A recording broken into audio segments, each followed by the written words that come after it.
What's Hi, around? Talking to the one and only KW regarding on Prison Season 2. How are you? I'm great. It's always so good to see you. Yeah. The funny thing, I always talk about, whenever you have any show, the first season, it takes a commitment on the season two for folks to get into it. Because you know how it Yeah. is lately. It's like one show and it's done. And it's like, oh, we invest in some of our shows emotionally, that like we Yeah. wanted to continue to know, okay, where are these characters going? So It's a good you point. were greenlit for season two. What was the game plan? Or did you know it? Did you know in advance you was having season two, or did you have to wait it out? No, we had to wait it out. Can you imagine? Can you imagine? But we did. But imagine a show starring Delroy Lindo. We had to wait it out, but we did. And we feel so. I mean, also we had to wait through the strike, right? So when we got our season two, I think we were just so crazy grateful because we love each other as a cast and as a crew. All of our producers. Like it's a love fest, but also we know how much this show is reson we know how much this show is resonating with audiences, like how much it's speaking to people's like deep, intimate family experiences and people's desire to like be their best selves and be healing their relationships with themselves and their families. So I'm really proud to have a second season. I'm really proud to be making a show that is about like some really heavy emotional lifting, some pretty serious social issues, but also that we do it with so much joy and light and laughter and that tone is something I'm really proud of and excited about. And so yeah, we're just like we couldn't be happier about a season two. You have the strike that gives you a lot of time to think. And that's being saying that, it's like how much went into uh season two? Did you think about like what people say, what was talked about? Did you have to punch up any sort of jokes and so forth as far as the tone? Or was it already mapped out and you just had to tweak it a little bit? No, we didn't have it completely mapped out. We had to like once we got greenlit, we jumped in. Our writers' room went crazy. It was like hyper speed to figure out what it was, but we also wanted to make sure that even though we were working quickly, that we were still working with a lot of courage and a lot of heart, because that is, I think, what makes our show our show. So it was fun. It was really fun and exciting to dig in and hard at times, right? Like it was it's a lot to figure out the emotional arcs for these three characters. And we knew that the therapist character was really important. And when we finally landed John Stamos, like that was a dream come true. And, bringing him to the table added a whole new element that kind of made us dig even deeper in some ways. So it's been a real joy. I pray that we get a season three because I love this group. I love this show. I love what we're doing. I love what we're talking about, and I love how we're talking about it. How do you juggle this show, not only starring it, but also one of the EPs and the other shows you manage?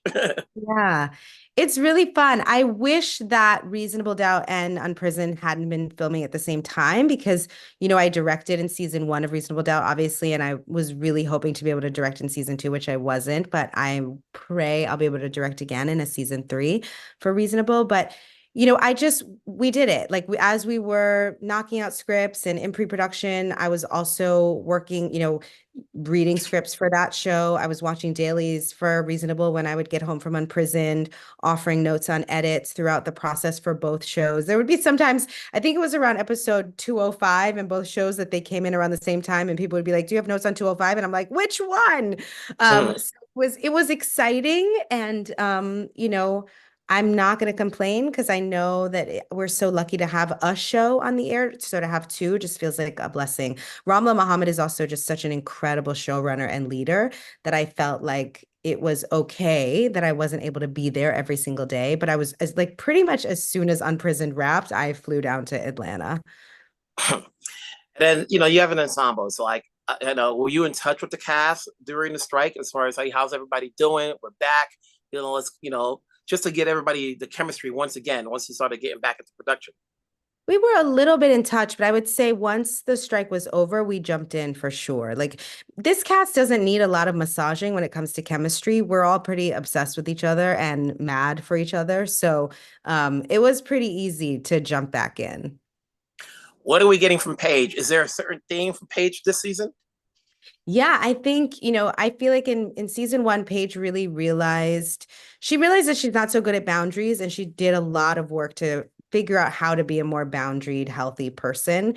But I think in season two, she realizes that you can't go through life just having walls up to everybody all the time. So she is really doing some work to figure out how to feel safe in intimacy. So she's dating again, which is hilarious. She's doing online dating. She's taking a strip dancing class. Which Brandy Evans has came and worked with us, which was just like a dream come true to have one of P Valley's finest come over to Unprisoned. I love Brandy. She was like the answer to our prayers, so perfect in that role. The family's in family therapy together now with John Stamos, and he's a comic genius, and he really just brought a next level of humor to our show and to our characters. And I feel so indebted to John for coming on the show and really bringing some of his joy our way. I was just talking to somebody about you, and I said, "Oh, I've known you for a long time, and this year will be the 20th anniversary of She Hate Me." Oh my And God. I'm like, Oh my already God. that time. You've got, hopefully maybe I think the Tyler Perry film coming out. So Yeah. what's more comfortable for you nowadays, being behind the camera or in front of it? I like both. I like both. It's actually weird for me now when I'm not producing. Like Really? I'm doing Knives Out right now in the UK, and I love it. I love every second of it. And I'm beginning to like relax a little about the fact that I don't have to approve call sheets, and I don't have to watch dailies, and I don't have to approve scripts. Like I'm like, oh, I just have to show up and act. That's crazy. So I do, I have done that a couple of times in the last few years, like School for Good and Evil and Knives Out, but even, on 6 888 I was an EP. So I enjoy being part of the process in more ways than one. I really enjoy wearing multiple hats, but I think now it's like a fun summer treat that I can take off that hat and just be in an amazing ensemble of actors for Knives Out. When people see your background, they see that you've been able to do both.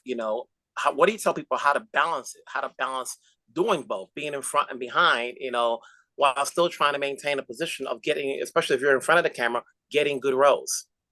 Yeah. I think I think there's real power in partnership. I mean, we say that all the time at Simpson Street, but if you're going to try to do more than one thing, it helps to be part of a team where you can really work with trusted partners.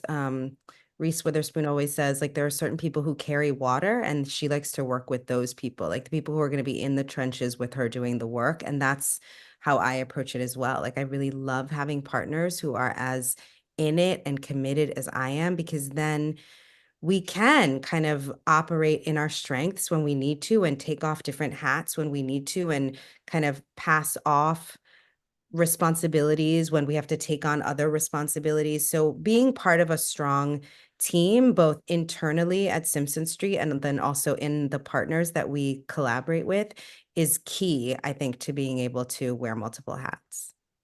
Just want to say congrats on a season two. I think we will go a season three. Simpson Street. Hey, you've got some good things going on there. I don't see why they're going to say no. Unless From it's your up to mouth you. to God's ears, It's up to Wilson. you or your timing. But you've got some good genes right there working. I just spoke to your guy regarding the knife. I know. Isn't that so exciting that he won Best Director? On best director. So Look at that. awesome. So So everybody's doing awesome. some things in front and behind the scenes. Keep it Yeah. going. I'm always here to support. Keep Thank going what you. you're doing. Can't wait to see that next project. Thank you, Wilson. Wilson Morales from Black Women TV. Hello, Mr. Lindo. How's it going? Good, good. How are you, Wilson? Good. Here we are, season two. What do we get? I know the thing I always say whenever a show gets renewed is that spells confidence. Now we can invest ourselves in the show and the characters and the actors, because as we see, sometimes some shows don't make it out of the first season. Now that we're here, how much more fun do you get to play with this character? Well, what you're seeing is the work that I've already completed that we've all completed in season two. So I've had my fun, so to speak, and now it's fun in quotes. Now it's being shared with audiences, We'll see what happens regarding season 3, but it's been essential part of the fun of this is, hold on one second. The central part of the fun of this starts now with seeing how audiences are responding to the work.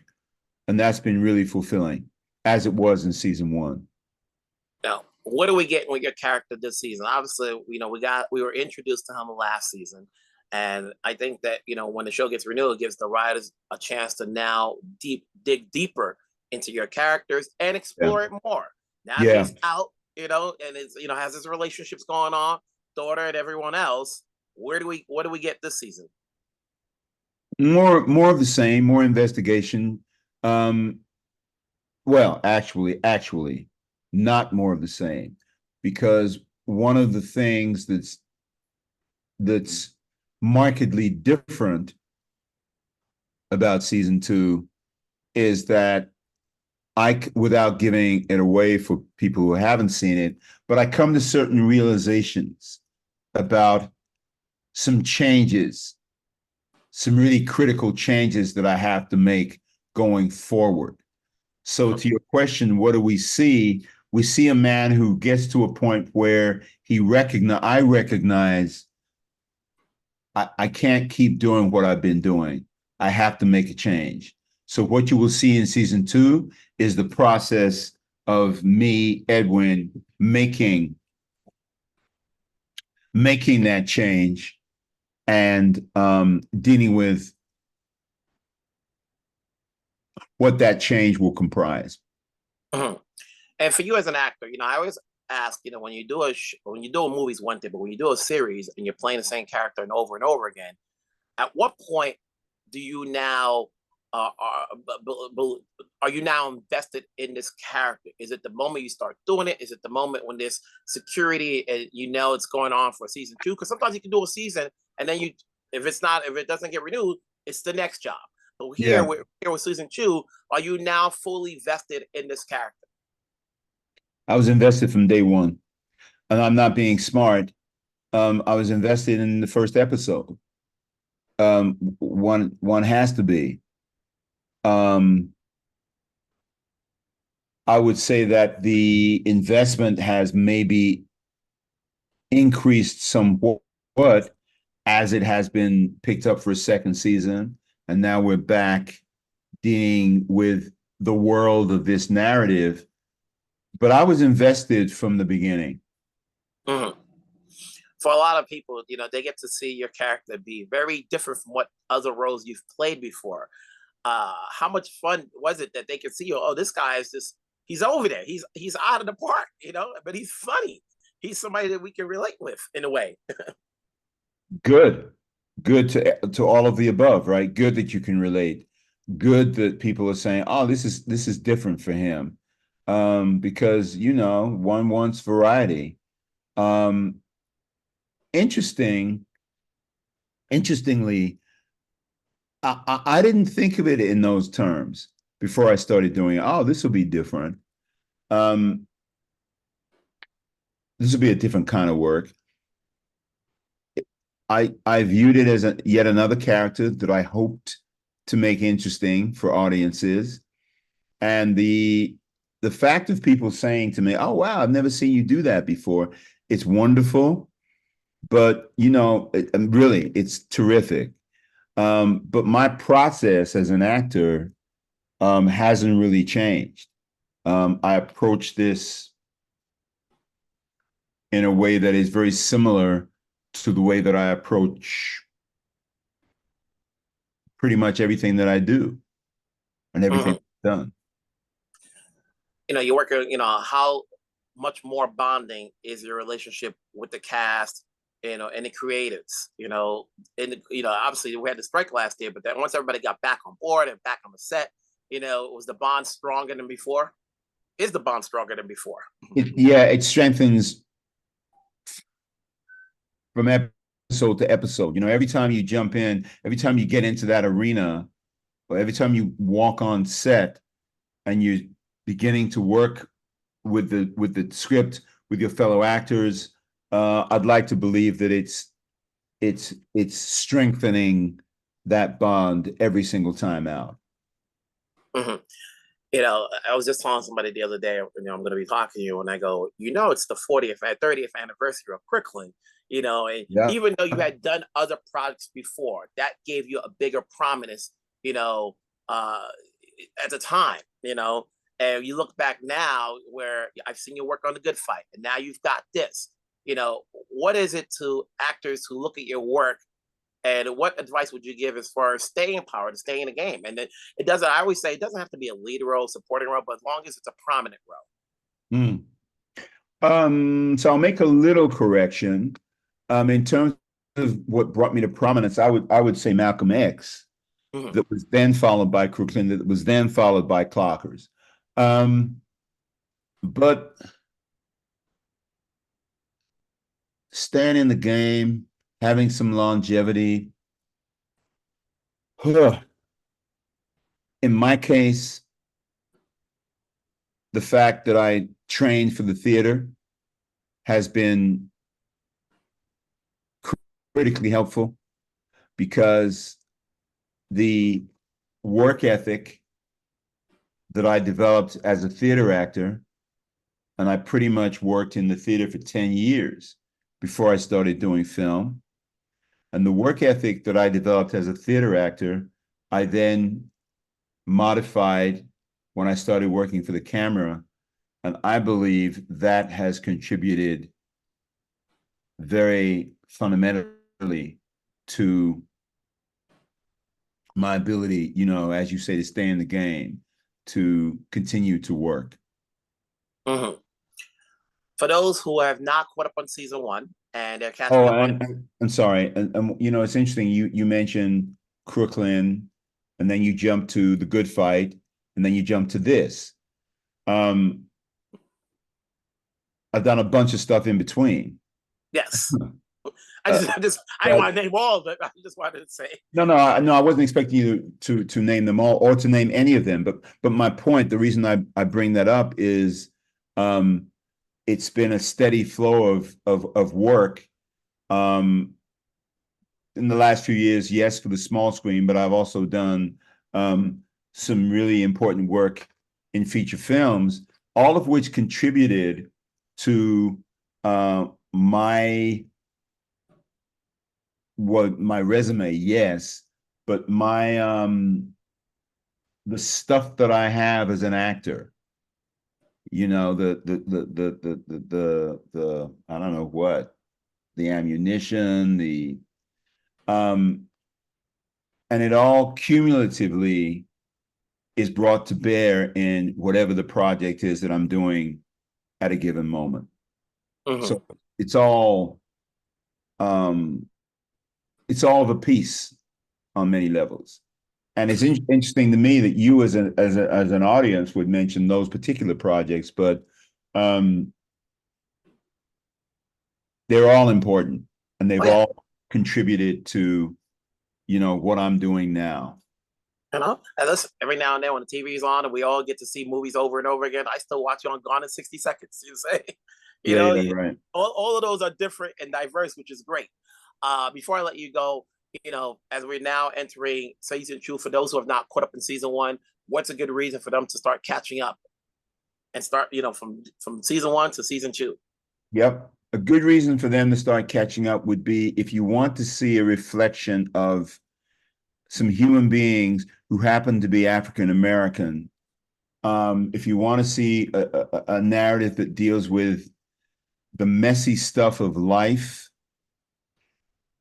how to define love, how to deal with trauma, pathology, how to deal with intergenerational trauma and pathology, watch this show. And it's not all about the pathology. It's about how we try to move forward with our lives through our traumas, through our disappointments, through our pathologies. If you want to see what I hope is a reflection of life, watch this show. Mr. Lindo, it's always been a pleasure to talk to you. Obviously, I always say, hey, you working gives me work, gives us a reason to, have the synergy to promote each other. So I would look forward to whatever project you do next, Thank you. besides this one, and we'll talk down the road. God bless you. Thank you. Take care of yourself. Wilson Morales from Black Community TV, talking to Faly regarding season 2 of Unprisoned. How are you? I'm good. I'm good. How are you? Good. So now that we have a season 2, I always think that like when it comes to any series, people want to wait till there's a season 2 so they can feel comfortable knowing they can get invested in the show. Now that we're here, what are we getting from your character this coming season? Oh man, a lot. Last season it was a lot of um um generational trauma and how it's affecting Finn. We get to see the relationship between Paige and Edwin and what it does to Finn. But this season we get to see it happen in real time. We get to see inside of Finn's head a little bit. We get to experience what it does to him, like really. How long did it take you for you to get comfortable in this character? Was it right away, or wasn't you knew the show was being renewed and now people know you as this character? The pilot was probably like the stepping stone for that. I was pretty nervous for the pilot because they could have still, if I bombed that, they could have recasted me. So I definitely had to put my best foot forward there, gave it everything I got, and then once we actually started filming season 1 and we got picked up from the pilot, that's when I got a little bit more, felt a little more less like super nervous, still nervous, but not like super nervous. Just nervous enough to keep me on my toes. With what we're getting this season, is your character more confident as to who he is, especially with his grandfather back, or is he venturing off on his own? He has no idea what's going on. He's just lost. He's just trying to figure it out. But with the guidance of his grandfather, he is venturing out on his own, and he's starting to break out of his shell a little bit. As a 17-year-old kid, life is scary, no idea what's gonna happen, and he's kind of just kind of getting past that point in his life. He's learning that it's okay to not know everything and be in control of everything. What part of the character is you? I used to think that when anybody takes a role, there's got to be a little bit of themselves in this character. So as you started to play him, is there any part of him that's in you? I think the humor. I think his sense of humor is definitely a lot in me. It's that dry, sarcastic. He's very witty. He's very attentive. He's a good listener, which I think I am pretty good at as well. So, it's just a lot of being in the moment, paying attention, witty comebacks. As you continue to do the show and you do episode per episode, um, what part of your skill set as an actor has been improved? Especially now that we're going into a season 2, do you see your game, being improved? Is from different directors, different writers, show, Kerry, is there anything that you're learning? Actors could never stop learning, but are you still learning the game as you go along? Yes, absolutely. I'm still in my acting classes. I'm still, it's all about the craft. Just got to keep crafting. But yeah, I definitely do believe I've improved. I think that's the goal. I like to say I'm always improving, even if I feel like I'm not, because, I can't let myself get into that kind of headspace. But yeah, I think from this season I've learned a lot of how to just really just experience just being there, being present, and just being attentive and just listening to Kerry and Delroy, especially during the scenes, because they never do a take the same ever, and I'd always wondered how. And this season, I'm starting to figure it out a little bit. It's just being spontaneous and just allowing yourself to just rather than just have some rehearsed, premeditated idea of how you want the scene to go, just taking it out of your hands and just trusting your co-stars and feeding them and letting them feed off of you. Action and reaction. How is it with your co-stars? You guys get together, after the set, so that way you guys can establish better chemistry. So that way, when we see it on screen, we know there's a family there. Yeah, I mean, just being on the set in general was a very healthy and safe environment, and we did a lot of cool stuff on the set. Like, it was never really offset because we did all of the cool stuff on set. We would bring all these food catering stuff in, and we were allowed to bring like friends and family on set sometimes. So I'd bring my sisters and my friends, and we'd go have barbecue and hang out with Kerry and Delroy. And I helped Kerry set up her son's Switch in her trailer, and I played how was it called? Food Wars. Played Food Wars with her son on the Switch. So it was really fun. Yeah, it's just all about experience and just just hanging out with each other. When you're not on the set and you're not acting, what do you do to stay humble? Work out. I go to the gym. I'm just a weak little guy. It's very humbling, you know. See all these dudes lifting all this crazy weight, and then you try to pick it up and you can't. Yeah. I travel a lot with my family. Um, I'm a family oriented guy, so spend a lot of time with my spend a lot of time with my friends. I go out. I feel like the biggest part of anyone's life, I think, is just experience. I think people that don't travel or aren't willing to go out are robbing themselves of life. Like, I think it's very important that you allow yourself to be put in um, uncomfortable situations or situations that you wouldn't necessarily like choose to be in, I guess, but like obviously to a certain degree, be safe. But, don't hold yourself back. Hey, congrats on the second season. Congrats on the performance. Hopefully, we'll get a season three. We'll talk again. Wherever you're at, take care. Stay safe. You as well. Thank you. Wilson Morale from Black Community TV talking to Tracy. How are you? Season two, Unprisoned. We're here. I always say that, when it comes to any series, people wait till there's a season two announced so that way we know there's stability, there's confidence from the networks. We can be invested now because we know there's a lot of shows that get one and done and we're like disappointed. That being said, what are we getting from season two from these characters? I mean, what you're really going to see in season two is you're going to watch a family try to set itself free, a family try to be a better family. How do we be a better family? That is the question of season two.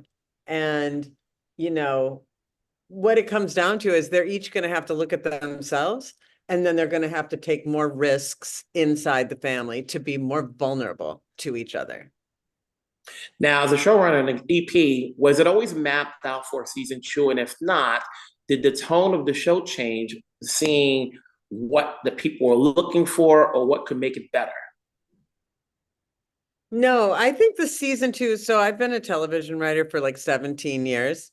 And so I've worked on a lot of season ones and a few season twos and a couple season threes and fours. So I think season two is the hardest one actually to write. And I would say that's because things could go a lot of ways. And I feel like season three is super totally clear to me right now what that is. But season two, it was, what's the most important thing that needs to happen next? And the family met each other in a way in season one, and now they have to learn to live with each other. And that was the work of season two. But was it always there? I wouldn't say it was. No, it wasn't always going to be that. I had to decide it was going to be that. Well, yeah, like I said, like season one is about fleshing out these characters, seeing where it's going to go. We don't really know yet. Once you know you got the green light for season two, now you got to get back into it. It's like, okay, do we continue from where we left off, or where do each characters go from there? In the hopes that there's a season three, this is not a one and done, and okay, where we go from there. And also, we're the strikes. So everyone had been pencils down for a very long time. And so it was interesting. And then I had personal things happen in my personal life. My dad died and Nadine died in in between. So when I was coming back to the story, I was coming back to it as a actual orphan now, instead of just mostly orphan. That being said, did the strike give you time to think, even though you couldn't do anything officially? Did it give you time to think about how you wanted to put together? Because obviously, if there was no strike, you would have a certain time frame to get things ready to go. But with the strike happening, you got plenty of time to like, okay, you have some personal things going on, but you have time to, how to play this out so you officially can get back on the table and say, hey, this is what I thought about. What do you guys think? Was it something like that? Yeah, but I would say what the strike really did is make it so that there was much less time in production and in the writer's room once we got the green light. So once we got the green light for season 2, we started the room, in November. We started shooting in February. We finished in April. We posted, and it's out less than a month from now. That is a timeline. Breakneck speed. So that's really how the strike affected things. It gave us less time to write, honestly. Now, there was the time in between, but I have a tendency as a creator to really let it be a creative process. I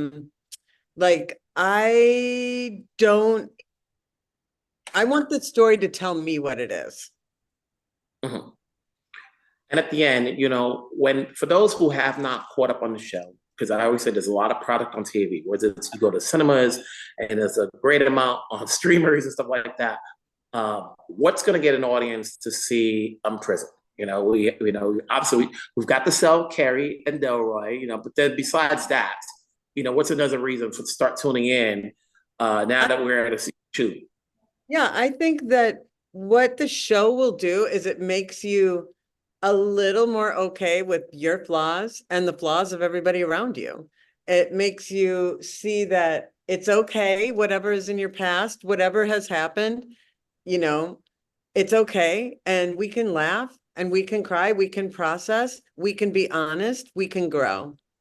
And if you want to feel a little more hopeful about what it means to be in a family that is flawed and what it means to be a person who is flawed, I think you will enjoy the show.